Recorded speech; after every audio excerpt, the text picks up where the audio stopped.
empty schools mean hungry kids.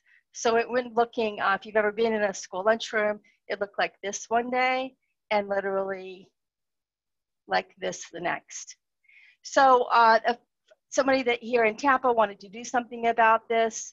Ms. Rubik from Fanatics decided he wanted to build the world's largest digital fundraising.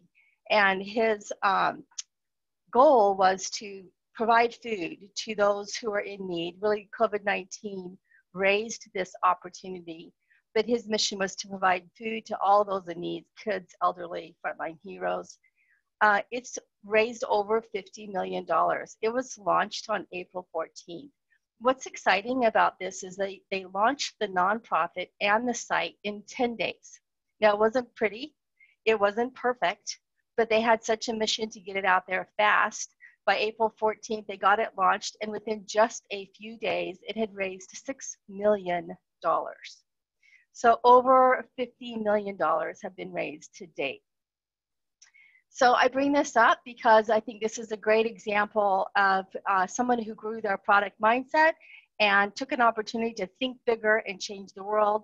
Welcome to our evening tonight, where we're going to explore a couple of ways to do that.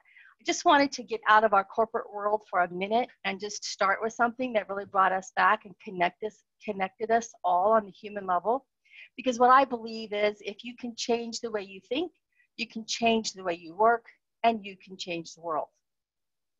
And that might seem idealistic, but I love working with products and with companies who really have those types of hope and optimism and ways to really get into the spirit of building product and building services and things that our customers really love.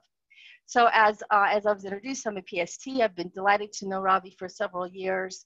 I've been trying to get out to Dallas before this came. I've got some good friends out there as well, and I have some friends in Plano. So always feel a little bit connected to your space anyway. But in my Agile journey, I really have centered in that product space, and particularly in product discovery. A lot of product rescue, some product management, some coaching, but I really find the most delight in product discovery. So I feel like that's a little bit of my superpower. So we're going to do a little bit of interactivity in this webinar. One of the things that you can do is, if you can see that on the screen, go to menti.com, if you can open up another browser, and just use the code that's on the screen, 73249. And this quick little question will just get us connected electronically so we can get some interactivity going with you guys and hopefully have a little fun tonight. So if you can't see that, it's kind of small. It's Menti, M-E-N-T-I, menti.com, and the code is 73249. And I'll give that about a minute.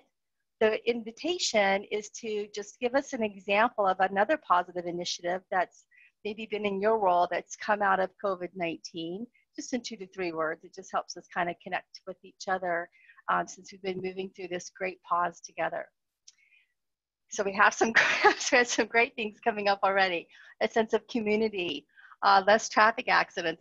It's kind of phenomenal. I live in a neighborhood with some brick streets, and the grass is growing up between the bricks, and so the streets actually look a little green, like they need to be mowed. Telemedicine, yes, that's a great one.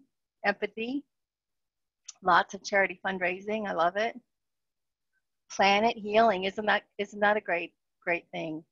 I have had my very first telemedicine with over Zoom, so that was a very interesting experience. I'm sure many of us have shared. Neighborhood unity. Often I'll take a walk, I'll hear people, singing or playing music outside, and lots and lots of those types of things. So this is great, very positive. Learning from Julie, and spelled my name right. Thank you. Thank you for that. And I don't have to commute. Family time, that's great. I love these. It really feels like we have much more in common when we've been through what I'm calling this the great pause. It's really been nice to be able to connect with many people in so many different ways, including connecting with you all. So, all right, great. So it's a great chance to connect with our technology and to use this tool for a little bit of interactivity. So let's move a little bit forward into our topic tonight. So just kind of considering what I just, that very high level conversation about the AllIn challenge, let's hear from you guys. How important were these product elements to what you might know about the AllIn challenge? Now, the AllIn challenge is, you know, it's raised $50 million. It's really connecting sports stars and media stars with fans to auction off experiences or things and to raise money for this food, this access to food. So thinking about these 4 product elements, how important were these, do you think, to that amazing success of such a phenomenal fundraiser in such a short time? And I just have a little note on there. When we're thinking about a business case and we're thinking about nonprofits, we change this idea of profit to, you know, the good that we're doing in the community with or in the world when we form a nonprofit. So I can see you guys are relating to that. Nice. Any of you who might just be catching up with Menti, you can't see that code 73249. Nice. It was really phenomenal to see this site being built in just a few days and see such a response. It's a fairly simple site, you know, and they've improved it as it's gone along. But it's interesting to kind of think about these 4 different elements in something that is so widespread, so accessible to so many people, and the amount of money that's kind of being moved through this site, and just thinking behind the scenes of everything that kind of had to go beyond, you know, what we might see on the screen. The technical feasibility, it obviously has to be easy to use because it's going out to the public and there's no learning manual, and people really tying into the mission of that. So we can see that they're, you know, not too far apart, right? Like most of these are pretty up there near that high importance, that strongly agree side. And really, that's what it takes when we're talking about building viable products. Those are the 4 risks, or the 4 areas that we really think about. And we have to really, I really love what Marty Kagan says about product management, really being in the middle of good business case. You know, we're in the business of making money, or with the example of the AllIn challenge, you know, this nonprofit of giving back to the world, but it has to be easy to use. I'm sure many of us have had an app that we just couldn't use and we stopped using it, or we've been forced to use a tool, maybe a work tool that hasn't been easy to use, and it's very frustrating, and we're just sort of forced to use it.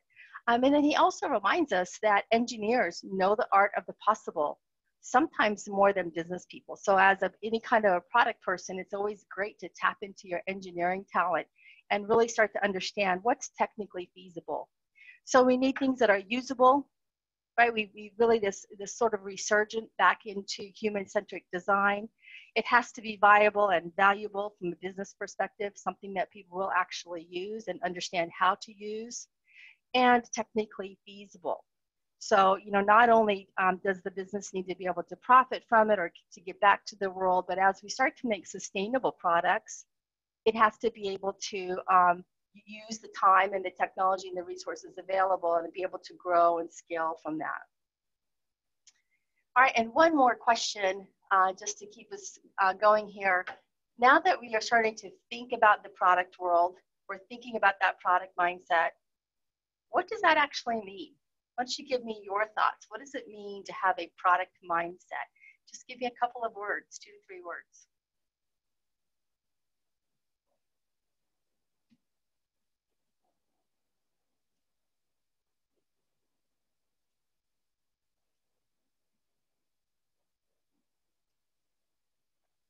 A long-term focus, absolutely. It's interesting because as we move from a project mindset to a product mindset, we see a change in the way that we're thinking. It's totally okay to bring a project approach to products. You might have a budget, you might have a target launch or date, but we want to start thinking about continual improvement and long-term focus and what happens after we launch. Some great ones here, sky is the limit. I love that. Work a lot in innovation, and so I love to see these words about creativity and imagination. Chart your own path. I don't know who said anything about compromise. Hopefully you're laughing. and incremental delivery. Nice.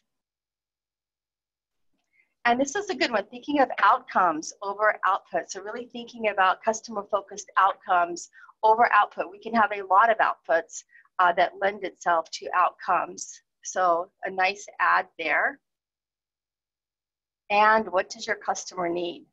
I think that's a really good segue into the next slide. Evolutionary change, these are great. And validation. You guys are stealing my thunder here. I don't think you need me. All right, let's go on a little bit. One of the things I like to do when we talk about this is take some of the phrases that we might be used to saying or hearing or reading and just twist up our vocabulary a little bit. Just something to, a few nuances to our thinking, just to push the envelope a little bit and maybe bring back to our business to get them to go a little further.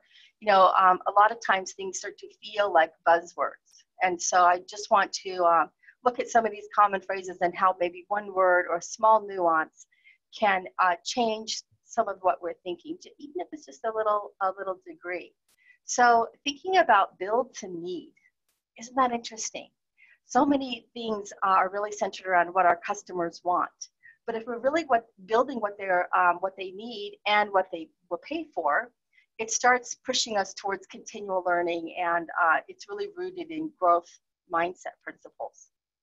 And then thinking about that, we can validate if it is actually needed and useful by measuring user engagement.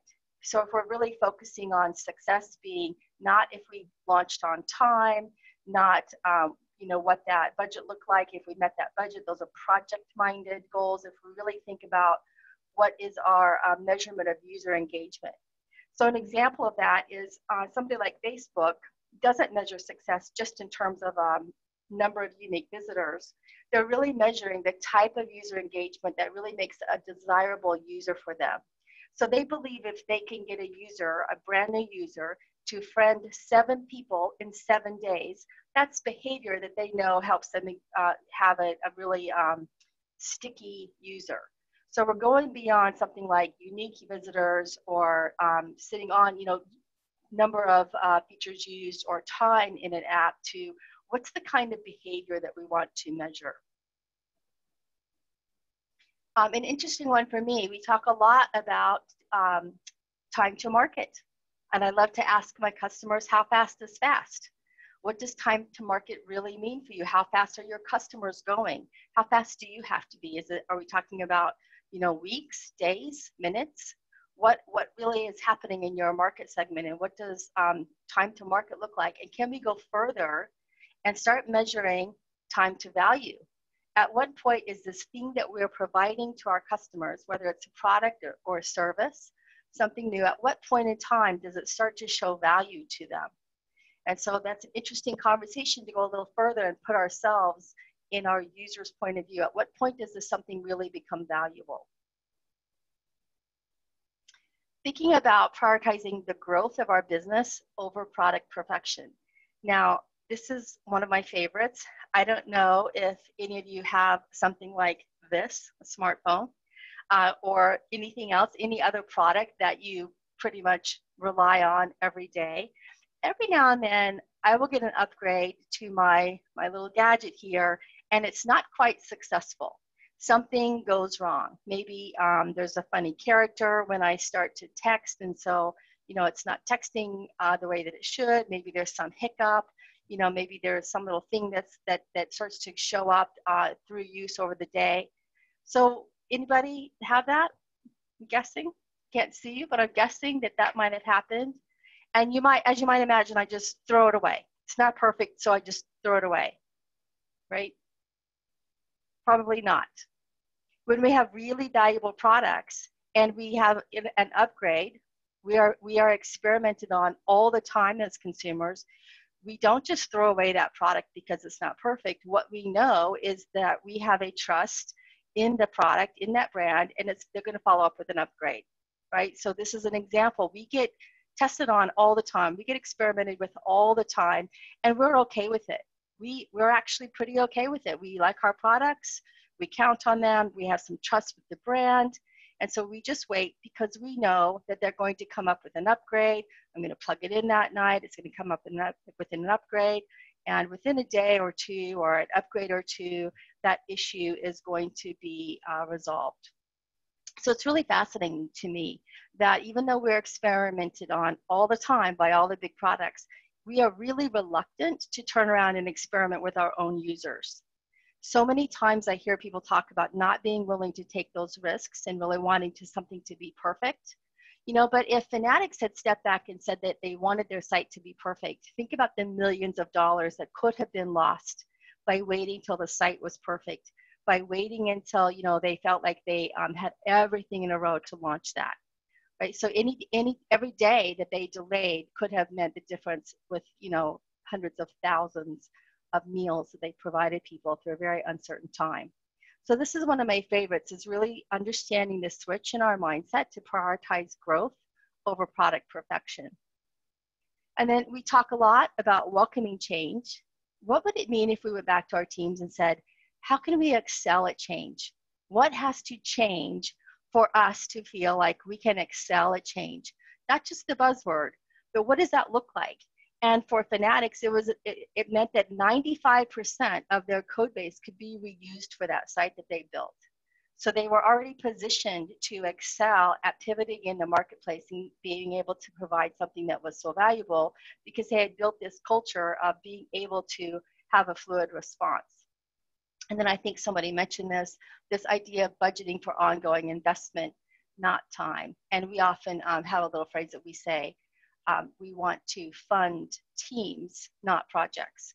And so I call it a dispatch model, when we'll get a project in the shop in some companies, and then we build a team around it, and then they form and storm and norm, and then the project goes away, and they all run back to a homeroom, and then they wait to be dispatched to the next project, and we start the process over and over again, and we start that investment over and over again. And when somebody calls in with an improvement or an idea or a need for an existing product, there is no team there to help resolve it. So we want to shift that to a product mindset of having this ongoing investment. So it's not budgeted just by time, but it's talking about those value metrics that we mentioned. All right, so today, really briefly, I'm just going to bring out 3 points to take. This is sort of the academic portion before we get into our little exercise. You can see I'm heavily influenced with the bias towards action and design thinking. And these are some of the things that we pull out from design thinking that we blend with the product mindset and with some agility, some of that business agility that we've been talking about. The first one is to define the problem. And what we often talk about is really that discovery phase, and how really, I'm going to say, discovery is the new knowing. So we are spending a lot of time in development and not so much in discovery. So we want to come back to really define what's the value we are creating. What is it that we are trying to solve? Who's going to benefit from this thing that's out there? Someone in the last slide, when we're talking about building, to me, like really recognize what is the problem that we want to solve, and then discovering more about it so that we can figure out if we're going to be going in the right direction. And value is tricky. Value is really, we know this, that value is what your customer is willing to pay for, but it's not just about revenue, right? It's not just about cost savings. It's not just about, some of those efficiency things that we see in our products and our services, getting from point A to point B. The value conversation has really changed over the last couple of years, and I'm going to give you a couple of little tips and some resources to look into to see if that changes your dialogue a little bit. And then thirdly, validating the outcome. So we talk a lot about outcomes. Somebody mentioned that when we were talking about the product mindset, validating the outcome. And what we know is that value is really only an assumption until it's validated by the market. So we're putting a guess out there, right? And we are often looking to see if we can measure things by some metric. But what we really want to start seeing is if we can start identifying ways to measure assumptions or ways to validate assumptions before we ever start development. So when we're thinking about those assumptions and how they're tied to outcomes, let me just throw this thought out there. An outcome is a measurable change in human behavior that creates value. And so this is how they all come together. We're thinking about those outcomes, things that impact or influence or create money for a company, or like this nonprofit we've been talking about, build out this great support for people in need, like really meeting their mission of the nonprofit. So those are outcomes, but what were the kinds of assumptions that had to be validated to see if this was actually going to work in the market? So when we're thinking about assumptions, we're not necessarily saying, can I build a website? Can I build that tricky algorithm? Can I build an AI bot? We're not talking about just the feasibility from a technical perspective. What we really want to start measuring is assumed change in behavior. So those are the three things we're going to talk about today. Now, as we go along, Jamie and Ravi are monitoring the chat. So if you have any questions, feel free to drop some questions in the chat and they'll interrupt me and we can cover them as we go. Okay, one of my very favorite product people, Seth Godin. If you don't have his blog or email in your feed, it's just a great little nudge every day that gets you thinking about the product mindset. I love what he says, don't find customers for your products, find products for your customers. So going beyond what they're asking for and really going out and what we call the outside in approach, not the inside out approach. So I'll give you an example. I was working for a company. They were building out this really beautiful dashboard for some customers. And they thought, you know what, this is a great dashboard. We can turn this into a product. But they never went out and validated how that dashboard was working for their customers. And they never went out to validate if that dashboard could be used by other people, even in the same industry. So we often do that. We come across a good idea, or we've got something built that seems good for one customer, and we might assume that it's a good product without going out to the market and seeing if we're really solving a problem for more than that one key person.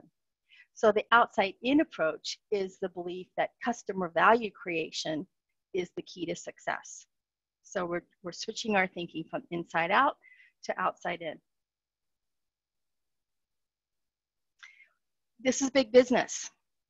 When we're thinking about those customer needs, design companies, those companies that really focus on those human-centric needs, outperform other companies by 200%. I find this a phenomenal number. Now, some of these brands, I have a lot of loyalty. Look at those products on the left.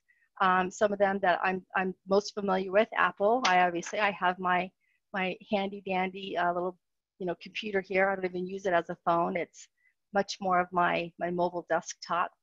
I'm a big Disney fan. I live here in Florida now, and not necessarily a Disney World consumer, but love the products, love what they stand for. I've really enjoyed watching their growth in buying and taking some risks with things like buying Marvel or the acquisition of Pixar, some of those edgier brands, and the way that they were able to consume those brands without damaging the existing brand, and how it kind of modernized Disney, really modernized the princess story. We've gone from princesses in my daughters growing up that really was looking for the prince to come along, to princesses that my granddaughter knows really well, like Frozen, who's really relying on her own strengths and that of her sister.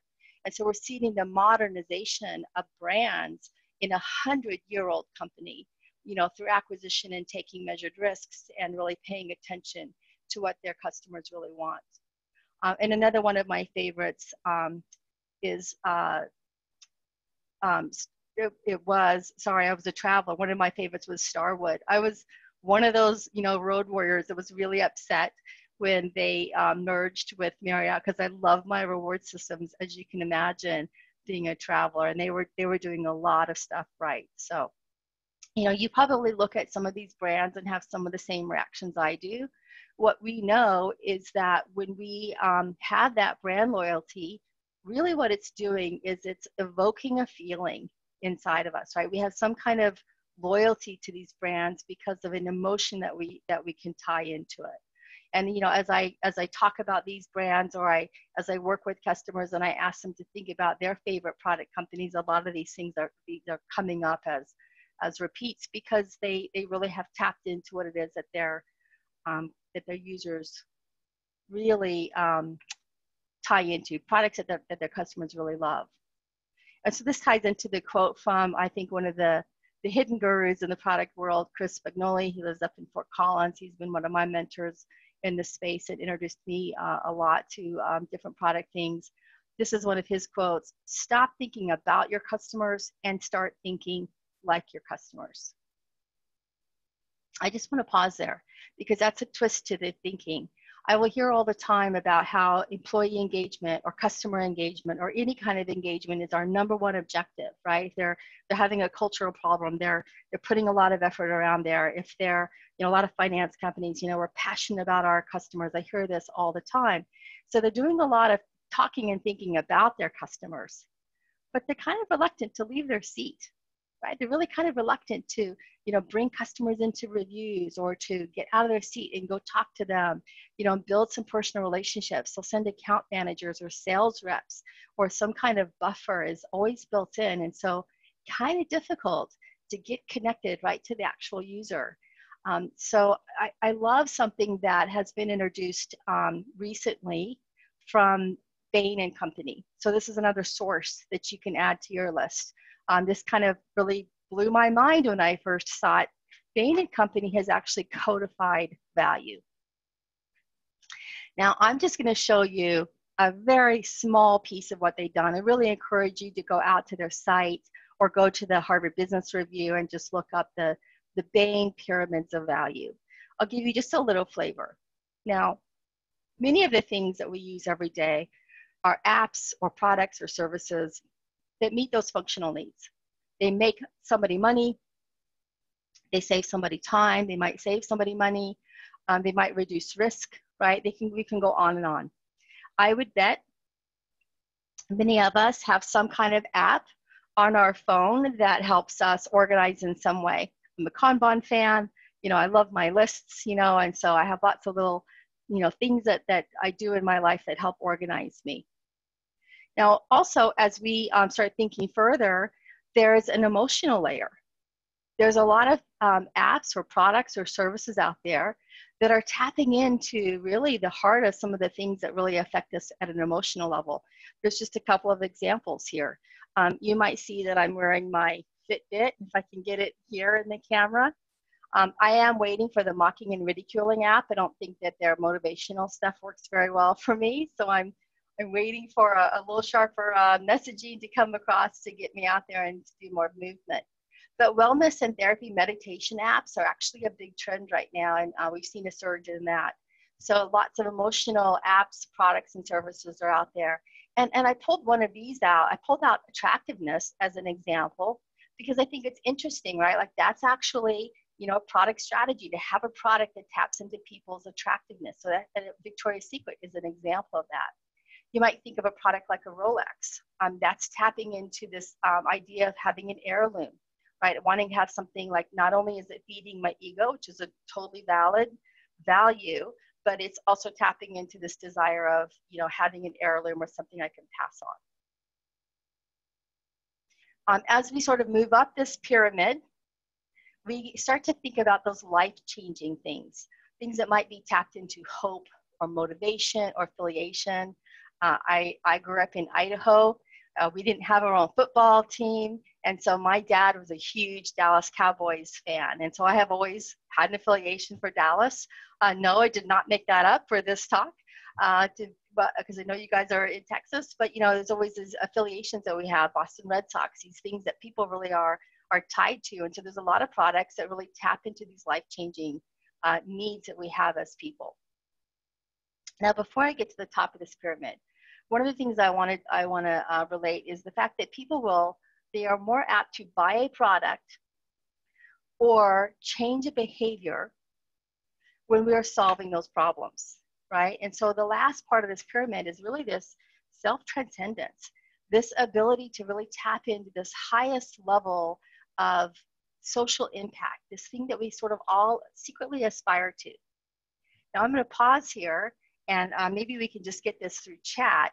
Thinking back on your school days, does this pyramid remind you of anything? Just go ahead and use your chat if you're seeing a relationship of this pyramid to anything else that has to do with psychology. Thank you, Red Davison from Plano, the Maslow's needs, exactly. And so what we have found watching the work that Bain and Company has done, the higher up the pyramid that we can move with our value proposition, the more people are willing to buy or to change their behavior. So what this has done is pushing us past just thinking about we're saving money, we're making money, we're delighting the customer, and really start to codify what our value proposition could look like. The more that you can go up that pyramid, the more willing that they are to tap into buying a product or changing their behavior or using a service. So it's really important that we start to really tie into what it is that our customers really have a need for. What's the problem that we're trying to solve for them? And I'm laughing because Mike Torrance says this looks like the food groups. So nicely done, Mike Torrance. Oh, and just to back up, just to think about this for a minute, one of those examples is Tom's and 40 Ocean. I don't have my bracelets around, but I'm a big environmentalist. And so, tapping into self-transcendence means buying a product where maybe somebody's giving something back. I don't know if any of you are wearing Tom's shoes or Bomba socks, 40 Ocean, Rothy's. There's a ton of products out there that give something back. And so I'm more apt to pay more for a product when I know that some of that is going back to causes that I care about. And that actually is a pivot point for me. So when we talk about products that tie into self-transcendence, that's really what we're talking about. And then even thinking about that nonprofit story, right? People are really tapping into this AllIn challenge because it's meeting things on so many levels. If I'm a fan, right, it's really tying into affiliation with, a sports star or a media star. There might also be an element of hope in there because maybe they're seeing neighborhoods or friends or family struggling with hunger, and then they're able to give back. They're able to build out this self-transcendence by knowing that the money that they are using, in pursuit of this is helping them feel good about where they're able to give some social impact back to the world. So I think that's a really good example of the successfulness of what that effort has done and how it taps in on so many of those layers in the pyramid. All right, don't forget to use the chat if you have any questions, and we are moderating that. So our last quote to just throw out there, Marty Kagan, validating those assumptions that people don't know what's possible with technology. None of us really do know until we actually see it. And this reminds me of, how fast and how far data and artificial intelligence is going, and how much we're uncovering even blockchain. There's so much stuff out there that's really pushing the envelope that it's really important to bring our technologists into some of our discovery efforts so that we understand the art of the possible. So we talk about evidence-based management, we talk about evidence-based medicine.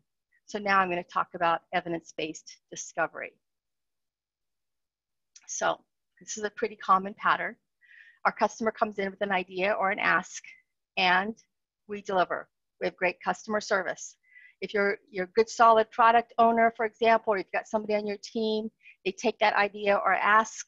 We've learned a lot about vision. Thank you, to a lot of those people who talk about, getting back to the why and building out vision, Roman Pickler and some of these others. We really pushed the vision envelope. And then even, I love story maps, right? It's a great way to build out the release plan and lend itself to the MVP. We've learned to get feedback quick and to get betas out there and then public launches. But one of the things that we're missing is all of these things are building on a certain level of assumptions. And each of those things require a certain level of effort. And it just increases and it increases and it increases. And sometimes what we're missing is the problem fit. Are we solving a problem? So this idea of, Marty Kagan calls it being a mercenary versus a missionary. A mercenary just goes and does what they're told, and a missionary really is evangelizing and getting to the heart of things.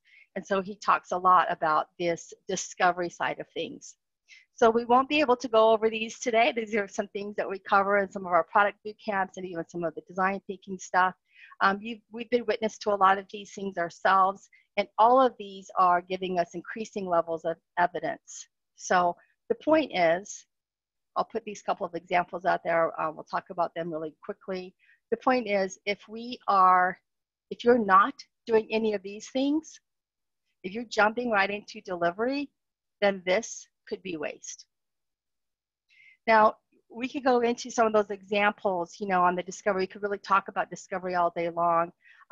Look them up, look up those couple of examples. I'll back up here quickly. We don't have time to get into a lot of the stories, but Dropbox really, with a 2-minute explainer video, they went from 5,000 on their mailing list to 75,000 overnight. Right, Zappos was testing the assumption of just would people buy shoes online. Before he ever built a site, he just went and bought shoes and mailed them through the post office.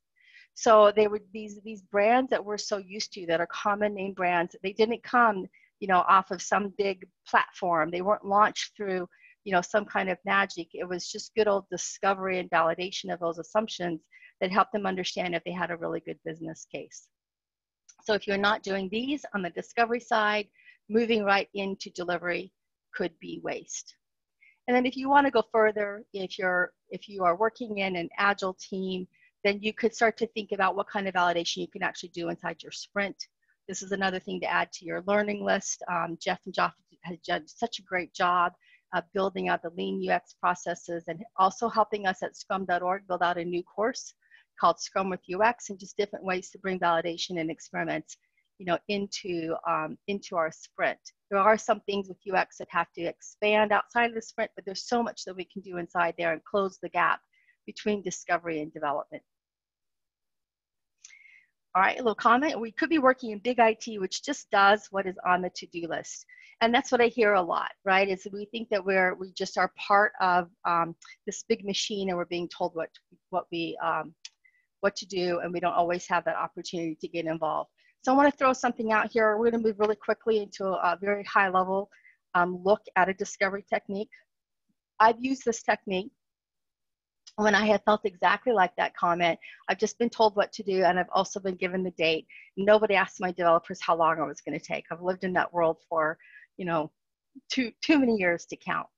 So another person I want to pull just a little bit of a taste from to give you an idea about some product discovery, or even ways to reshape a backlog, is Teresa Torres from producttalk.org, when she says, when we visualize our thinking, we can examine it and others can critique it.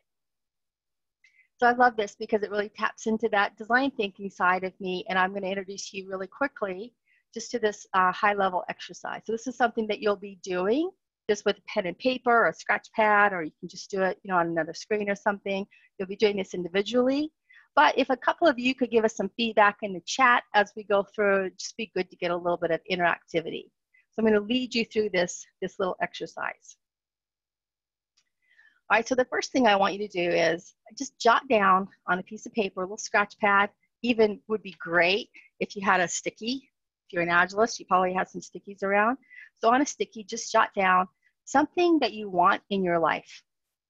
Anything at all. It might be something like a new house.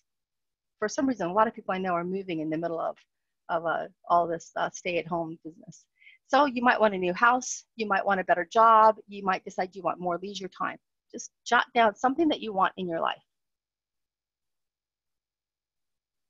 I'll give you just a few seconds for that.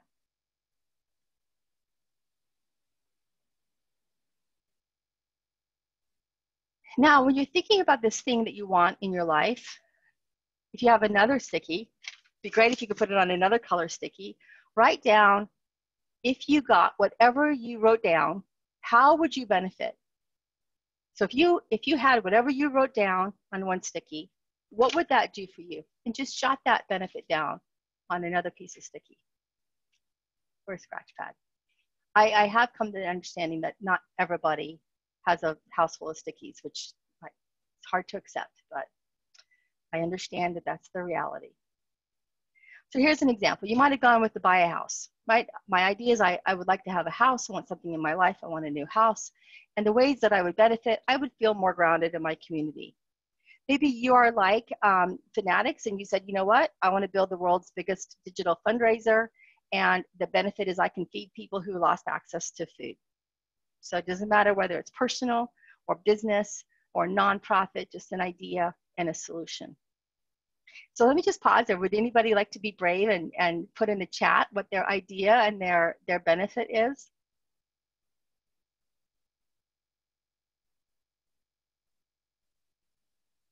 We'll see if anybody will give us any ideas. A home gym. Nice.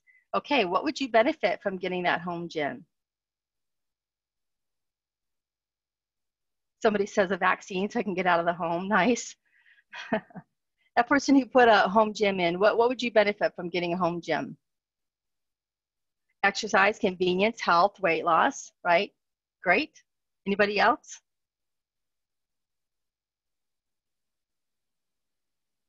All right, we'll see if some more come in. So the idea is that we've written down our idea, we've written down our benefit, much like TW. Sometimes we go further, and there's lots of benefits. This is pretty common. We're getting pretty good at thinking about those outcomes, right? All this, Simon Sinek, go back to the why and all these outcomes. Buy a house, I'm going to feel more grounded in my community. I could realize my tax benefits. Maybe I would have access to a better school. Maybe with that fundraiser, one of the benefits is that they could feed the hungry. Somebody else might say, you know what, it's going to bring a lot of joy to fans during COVID-19 when all these, sports events and these, movies, all these things were canceled. So it's going to bring joy to a lot of people. And then for some people, maybe the motivation is it's going to connect those fans with these athletes and celebrities, in a very unique way and build out these experiences. So it kind of feels like a win-win-win. Did anybody do that? Kind of like myself with buying a house or TW, like lots of benefits. So what might be a little bit of a detriment to just building out ideas and outcomes? Anybody have any idea? You can type it into the chat.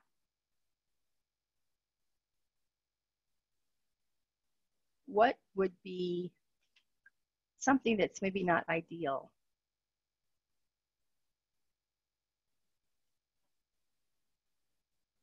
No takers? So one of the things that happens when we start thinking about all these benefits, we start to talk ourselves into this idea, right? We start justifying this emotional thing that we've just had this idea. We start to fall in love with it, essentially. In design thinking, we fall in love with our baby. Our baby's beautiful, right? Nobody wants to say, hey, your baby's ugly. Somebody wrote, not ideal, solve too many problems, cognitive biases. That's exactly right. We are built in with some confirmation biases, and we have to just be aware of it. And what this little exercise that I'm about to do, it's going to teach us how to break that confirmation bias. So we jumped right to a solution. We sort of fallen in love with our idea. We jumped right to our solution. And Julie, Cheryl says, I did an online auction in April that benefited 10 animal rescue organizations, and people needed a distraction. Nice. That's a good one. Impact mapping, another great way to flesh out cognitive biases. I love that. Thanks for that. It's a great ad. All right, I'm going to give you a little twist. This is going to be the hardest thing that you've done all day. So hopefully if you had two stickies, two different colors, you had this thing that you wanted and this benefit that you were going to get, just put them next to each other. Or if you wrote them out, they probably look a lot like I've written them there. I buy a house, I feel grounded in the community. Just going to do this really simple little thing. You're going to take that benefit, I'm going to just put it on top. Now, give you guys a minute to write that down. We're just going to take this a little bit further. Thinking of this benefit, thinking of how I could feel grounded in the community, this most desirable thing, right? This thing that I could get. I just want to ask you, how else could you get the same benefit? That's it. How else could you get the same benefit besides buying a house? And just jot those down. Very, very simple exercise to do with our stakeholders, with our product people when we're being told what to do, right? We're being told what the outcome is. We're giving all these reasons. We might ask, how else could we get the same benefit? Because sometimes what happens is final question is pretty powerful because it starts to disrupt that cognitive bias. It starts getting us out of that fixation on a single solution, and it starts to help us think expansively, other ways that we can get the same benefit. And sometimes they're a lot simpler. It leads us to these little experiments that we can have. Maybe I could be a community volunteer, even a school volunteer. I could start or join a nonprofit, Cheryl Anderson, just like that, right? These are ways that I could get grounded in my community. Maybe I could just hold a porch party. I could just, have some social distancing, put some music on and, do something to just engage in my community. And any one of these things could be small experiments to test out that assumption to see if I could feel more grounded in community before I went and spent the money and the effort to buy a house in that community.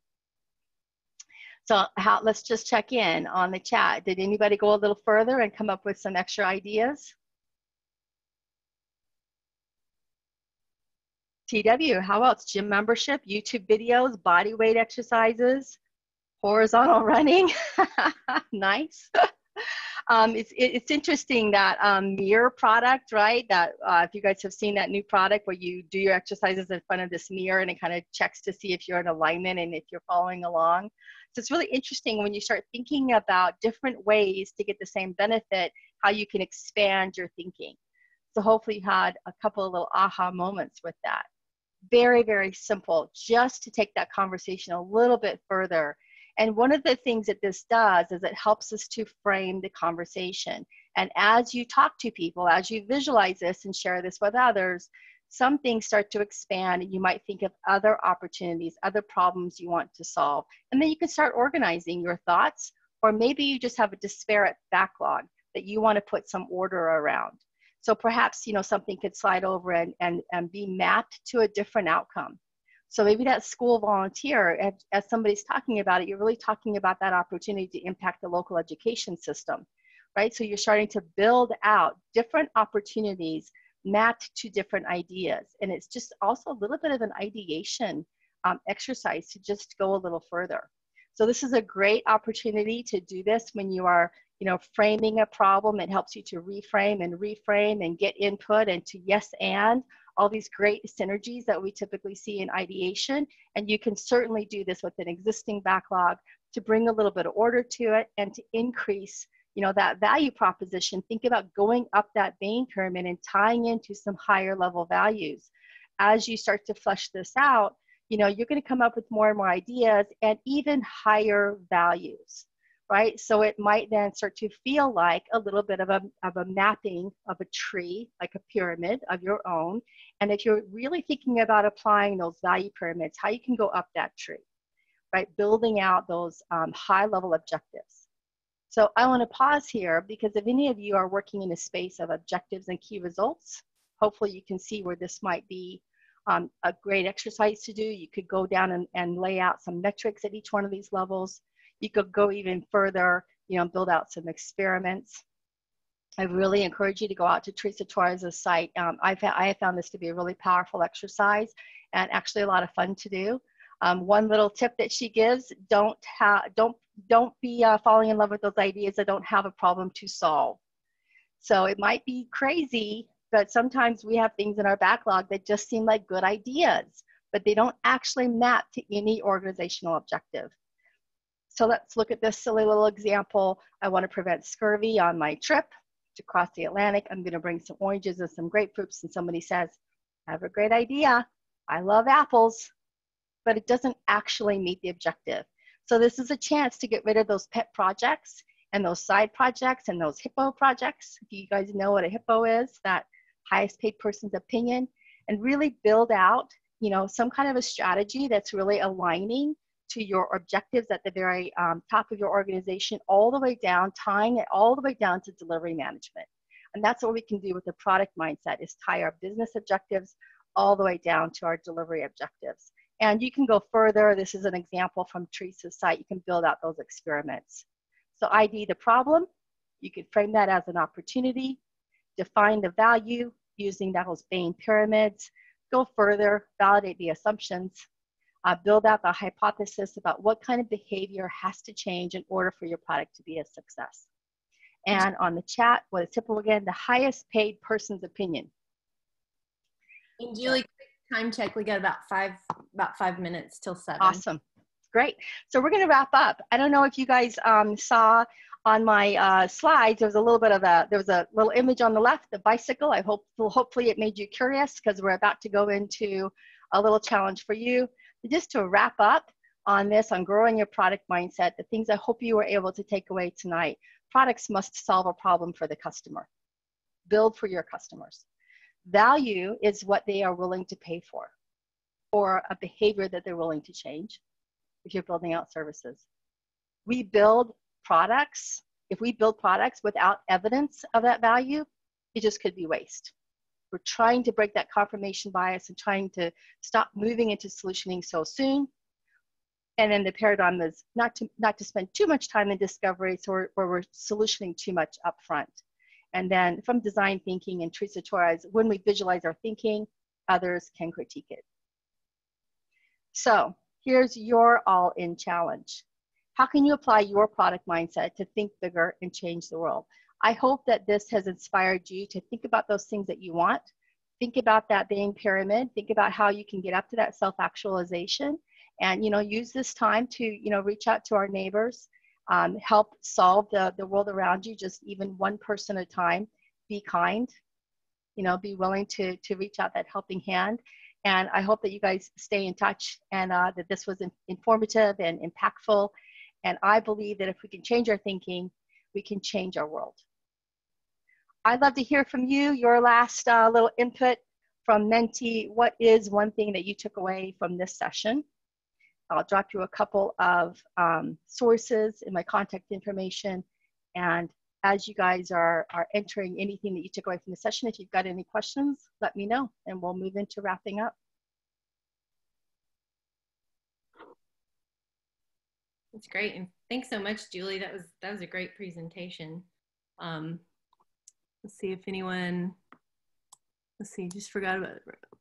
Okay, yes, we do have a recording. Someone was asking about the recording, so we do have a recording that we'll post. And Cece says reverse thinking, and Suresh says share. Nice, thank you. And we have exploring what else might be possible before spending time and money. Love that, thank you. Check out that opportunity solution tree. Just try it yourself. It's literally one of the easiest discovery exercises in the world. Thank you for that. Just a couple of sources for you. I really love how Carol Dweck's work around mindset really ties into the product mindset. I have found that interesting. My new obsessive book is Decisive. I sometimes just sort of kind of get sick of agile books and scrum books, and Decisive is really about human behavior and the process of making decisions. So I have found that to be one of my top favorites in the last couple of months. Dual Transformation really goes into some of those business stories that we've heard so much about. And of course, the great Marty Kagan, who gives us so much guidance with Inspired and some of the other stuff that comes out of Silicon Valley. And that's it. Stay in touch. Yeah, I'll post on LinkedIn. You can text me if you want to give me your email. I'll put you on my list. But if you want to just connect with me at LinkedIn, I can make sure I post those slides. And hopefully this is an opening to a dialogue. You try some of these things. Let me know how they work for you. Let me know if you want to get on a chat. We can, discover some things together. And thank you very much. Thanks so much, Julie, and everyone else. Thanks for joining. Next month, we may change the date. Just stay tuned. We're working with the speaker, but due to the 4th of July weekend close to our date, there's a possibility we may push that out a week. So just pay attention to what we post out on the meetup group, because it may change by a week or so. But we appreciate you joining tonight, and we'll get the recording posted pretty soon for you. Thanks so much, Julie. Thanks. Bye, everybody.